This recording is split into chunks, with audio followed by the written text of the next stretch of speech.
Hello.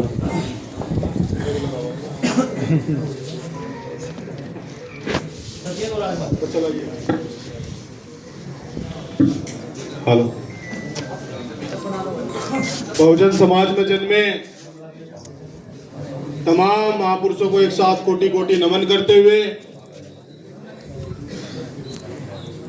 Bhim army संस्थापक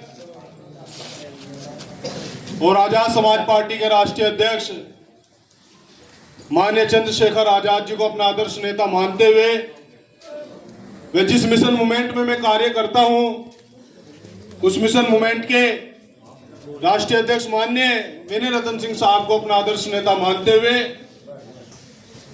मंच पर आसीन आजाद समाज पार्टी के और भीम आर्मी के तमाम नेतागण और आप तमाम साथियों को मेरा क्रांतिकारी इस्तकबाल, क्रांतिकारी जय भीम। जय भीम।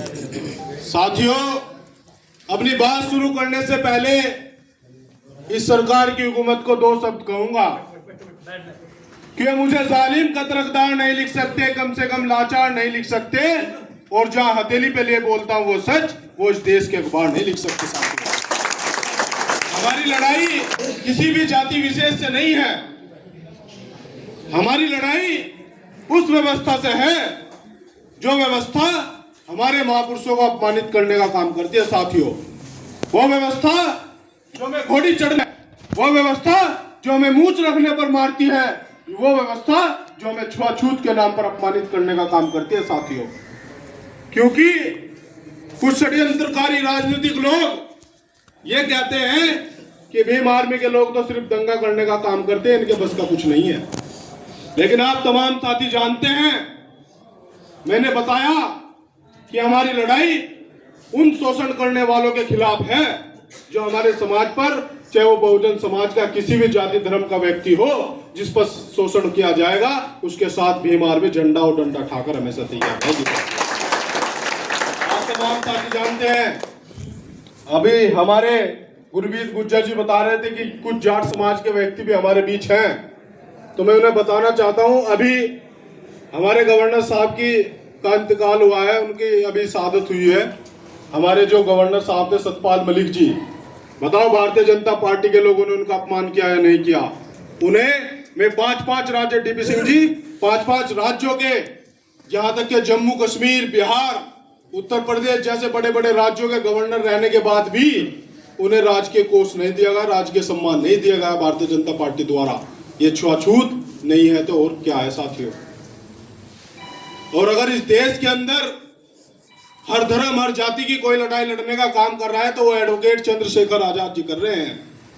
अगर पार्लियामेंट के अंदर किसी ने गुज्जर रेजिमेंट की बहाल करने की बात की तो किसी नेता ने नहीं की, केवल चंद्रशेखर आजाद ने की। साथियों, अगर इस देश के अंदर चमार रेजिमेंट बहाल करने की बात की तो हमारे नेता चंद्रशेखर आजाद ने की। साथियों, और आप तमाम साथी जानते हैं कि जो लोग बार बार लोगों पर शोषण करने का काम करते हैं, हम लोगों पर झूठे मुकदमे लगाने का काम करते हैं, हम लोगों को जेलों में डालने का काम करते हैं, तो मैं इस मंच के माध्यम से उन्हें भी कहना चाहता हूं कि जिस दिन भी भीम आर्मी और आजाद समाज पार्टी के नेतृत्व में हम लोग सरकार में आएंगे तो शोषणकारी कोई भी नहीं बचेगा, चाहे कोई भारतीय जनता पार्टी का नेता हो, मैं आप तमाम साथियों से यही निवेदन करता हूं कि आप भीम आर्मी के इस आंदोलन में आए, आपने अपना सहयोग प्रदान किया। मैं गुरमीत भाई की पूरी टीम का शुक्रिया करता हूं, क्योंकि हमारे यहाँ साथी बैठे हैं प्रवेश जी। जब प्रवेश जी भीम आर्मी, जब तो पार्टी भी नहीं थी, शायद पार्टी नहीं थी ना, जब हमारे चौधरी साहब जुड़े तो कुछ लोग इन्हें भी कहने लगे भाई वो तो भीम आर्मी दलितों का आंदोलन है, आप कहाँ जुड़ गए उसमें। लेकिन जब इन्होंने, मैं इनका धन्यवाद करता हूँ, शुरू से लेकर आखिरी तक जमीन से जुड़े रहे, जब इन्होंने देखा कि भीम आर्मी किसी एक जाति का संगठन नहीं है, ये सब सर्व समाज का संगठन है जो इस देश के अंदर अपनी सत्ता स्थापित करना चाहता है, और जो मान्यवर साहब काशीराम जी का सपना था, और उन्होंने कहा भी कि जिसकी जितनी संख्या बारी उसकी उतनी हिस्सेदारी। अगर इस देश के अंदर इसके नियम पर कोई चलने का काम कर रहा है तो आजाद समाज पार्टी और भीम आर्मी के लोग चलने का काम कर रहे हैं। और आप तमाम साथियों से निवेदन करता हूं कि जो लोग आप लोगों को हिंदू मुस्लिम के नाम पर लड़ाकर, धर्म जाति के नाम पर लड़ाकर आपको बांटने का काम कर रहे हैं, तो आप उनकी चाल को समझ लेना। आप तमाम साथी जानते हैं कि आज सबसे बड़ा नुकसान उत्तर प्रदेश के अंदर ओबीसी समाज को है।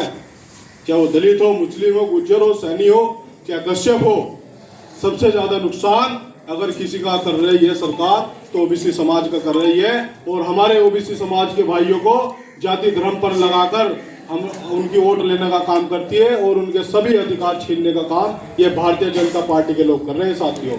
और अभी गुरवीर सिंह ने बताया कि अभी हमारे अंकित आर्य जी चुनाव लड़े थे।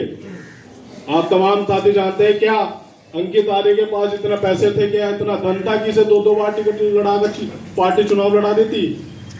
अन्य राजनीतिक पार्टियां सबसे पहले वहां क्या स्थिति हो गई है कि जिसकी जितनी थैली भारी उसकी उतनी हिस्सेदारी। वो तो आपको पता होगा, आप ज्यादा रहे, मैं तो ज्यादा वो करते नहीं। और धर्मवीर भाई तो हमारे साथ, अंकित भाई का जब चुनाव था उस वक्त इन्होंने बड़े जन सैलाब के साथ हमारा समर्थन किया और पार्टी ज्वाइन की। और जितने भी तमाम साथी, पुराने साथी पीछे बैठे हैं, आनंद बोध जी